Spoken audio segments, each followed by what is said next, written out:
It's a strange move, but again, sometimes playing for a win means going a bit dubious or not the most balanced position. We're starting with the first move. Richard Rapport decided to go knight f3, and his decision was to avoid any main lines, but to go in the opening that he has played before, and he had some games. Here we had the move knight c6, which looks quite unnatural, but Anna, it has some thoughts behind. So what was the idea of knight c6? The main point that it allows black to push e5 next move. So the only way white can prevent that pawn push and black grabbing the central control is by moving the pawn to d4. You have pushed d3 and then you go d4. So white is losing time, losing a tempo here. So both the knight on c6 is not the most natural, but also you normally don't play d3, d4. Slight differences, details, but this is why we are looking at super grandmaster games. It's all about the details. Absolutely, Anna. After d4, Hikaru here sensed that e4 square is open for my knight, so let's get in there, and then to play f5. So this knight is now supported by both of the pawns, and here we have the move knight e1, where a very common move with idea to push f3 and e4 right away, and to have this pawn in the end for black, which is not very tempting position. But hold on, black had here answer already prepared, and he pushed the pawn in the center and gained even more space advantage. And this space advantage and tension in the center has become the main storyline of this middle game. Neither white wants to take on e5, nor black wants to capture on d4. They are maintaining this tension and waiting for the opponent to make a commitment to the capture. So you see these developing moves. B6 here is a new move, by the way, because so far we have been following one of Richard Rapport's own games. He played a few years ago a game against a lower rated opponent, but still very strong grandmaster. And he won with the white pieces. So he's repeating the same line he played against that opponent.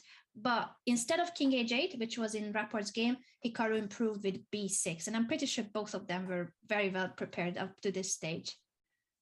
Absolutely, they seems to be well prepared. Once again, white is attacking e5 pawn, and black says, I'm not giving up, and plays rook e8. The center here is very important, as you will see very soon why black was fighting for these pawns in the center so much. So here we have a couple more moves, and at the point where Rapport played bishop h3, this got our attention, as the pawn on f5 is hanging, and with a natural move like g6, white had something prepared here, Anna. Indeed, because if you push g6, which seems so natural, saying bye to that bishop's attack, then the trades on e5 will make a lot more sense. Multiple trades can happen, eliminating the dark squared bishop of black. And now, if you get to develop your c1 bishop to the long diagonal, even immediate push to b3 works, because after knight takes c3, queen d4 would cash in and grab one of the pieces. So that queen bishop battery on the long diagonal would be extremely strong. And that's why pushing g6 has a major drawback, and you can never put that pawn back on g7, as sad as it is for the pawn movements in our regulation.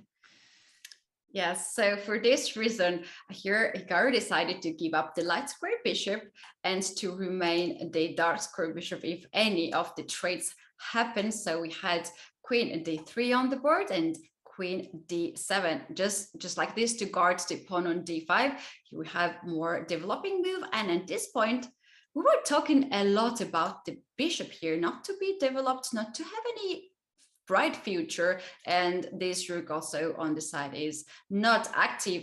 And I was very much referring after white, I think even at this point, to have like g5 and this crazy line, but Hikaru was in this situation when draw was also as good as the win of the game. So after rook d8, Anna, here we had b4 by Richard Rapport.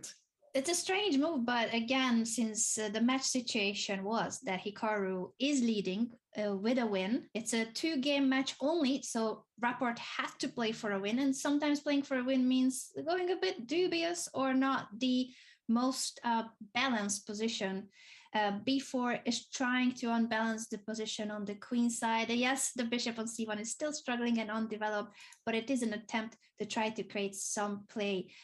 Black has everything under control, and this is too a moment where we were hoping, cheering for the g5 pawn push. Hikaru, go g5, go g5. And it's such a Hikaru move. I think he would have played that move in any other normal tournament situations. But the match situation doesn't call for it. And Richard Rapport himself enjoyed the complexity and chaos of dynamic positions like that. So he didn't want to go for something that can only backfire if you make a misstep or inaccuracy. He plays queen e6, sound and logical move, stepping out of the d5, and after b5, knight a5. Now this knight is heading towards c4. Look at this beautiful knight outpost. Yes, and here White was pretty much forced to make some changes in the center. He decided to take e5 pawn finally, and after bishop takes on e5, now c pawn is hanging. We were not very much impressed by the traits here, as two knights are better looking than White's two bishops. So here White decided to just play knight d4, attack the queen and the pawn at the same time, and cut this bishop from this diagonal. And now it's the moment when Hikaru goes really fancy move, Anna. It is one of my favorite moves of the game for sure, because it looks like bishop takes d4 is forced. The knight is attacking both the queen and the pawn, so you gotta get rid of it. It would have been fine to take, by the way. You can take and hop to c4 with the knight, but it does open up the diagonal of the bishop, so you do give a bit of activity to that bishop.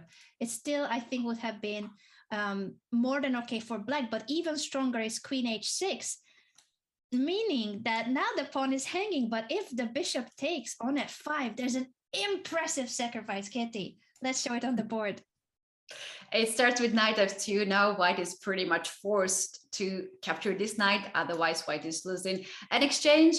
And the moment king leaves g1 square, this allows Black to capture h2 pawn with a check. And guess what? Black can just chill here and give some checks, and White cannot really improve the position and has to accept a draw. And once again, let's remember that Richard Rapport here in this position only needs to win. If he tries to escape with the king from the checks, then we do have here a beautiful checkmate in one move. So right after queen h6, bishop f5 is simply not an option, as it's met knight f2, and this is game over for White. So for this reason, Anna, sorry, Kate, I didn't mean to interrupt. I was just thinking that because of the match situation, if we were to reach that position, Hikaru would have gone for the perpetual check. But if it wasn't for the match situation, it's only Black who can play that for a win with a piece down. That's how strong the attack is on the king side. Yes, I agree with that. So here, White just decided that, okay, let's not go in there, and let's play bishop g2 and stay in the game as much as possible. So here we have queen f6 as the pawn on f5 is hanging. Several more moves from White, and after capturing on d2 and c takes d2, that's what Rapport decided to play to have some open space for the rook. Here, I know we had really powerful move from Black. This is, again, a very strong move, pointing out that White is still lacking development. It has been Black who was ahead in development for all of this stage of the middle game, and now by pushing c5, Hikaru is highlighting that the pawn on d4 is pinned. The a1 rook would be hanging if you touch the c5 pawn. So the only way you can capture this c pawn after the pawn push to c5 is the en passant capture. If White doesn't take, let's just take a quick look at what would happen if you develop your bishop instead of capturing this pawn. There will be c4, and Black will get more space advantage on the queen side, the connected pass pawn, and another perfect square for the knight. And this is full domination from Black. And in case if White looks for some complications by sacrificing the rook, there's not any. So White was pretty much forced to take this en passant, and now Black is claiming that I have additionally open c file, and I'm the one who controls it first. Very important to control the one and only open file. Hikaru can also bring his rook next move to c8, so it's a fully dominated file, plus the knight comes to c4. So a beautiful knight post on e4 and c4. And after a few more moves, a6 happened, rook to c6 to guard the b6 pawn further, g5 now. Hikaru did push g5, but it's not with the same idea as it would have been earlier. It's not an aggressive attacking attempt. It's a very positional move. Let's highlight, Kitty, what was White's one and only way to get rid of the e4 knight and why g5 is going against that plan. So here White has only planned to kick the knight back, and this is f3, but Black has a plan to withdraw the knights, and after bishop f2, this is pretty much forced move as e3. Backward pawn is hanging. Now we can see what's Black's idea, and the Black's idea is to push the pawn forward on g4 and trade the pawns, so get rid of the f3 pawn, which means that he can later bring knight back on e4, and this knight from e4 and the knight on c4, they control the whole board. So what a game. Even it ended in a draw because of the current situation. I think this game, how Black here played and outplayed White, is simply incredible. It seems, if it's true what you guys are saying from the interview, that Richard himself offered a draw before making a move. And of course, Hikaru accepted because that meant a qualification for him to the finals. And now at this stage, we have only two last players. Last sorters in this battle, so Levon Oroni and Hikaru Nakamura. Hikaru will get the white pieces in the first game. They're gonna play 2 games, and if we have a tie between these two in classical chess, then this goes to the playoffs, which means that the player's gonna play rapid game control or even blitz, and can also go all the way to Armageddon. So a lot of the actions to come, and congratulations to those 2 finalists and their huge number of the fans. What a day was it. Even we had like 2 draws. I completely enjoyed it, Anna.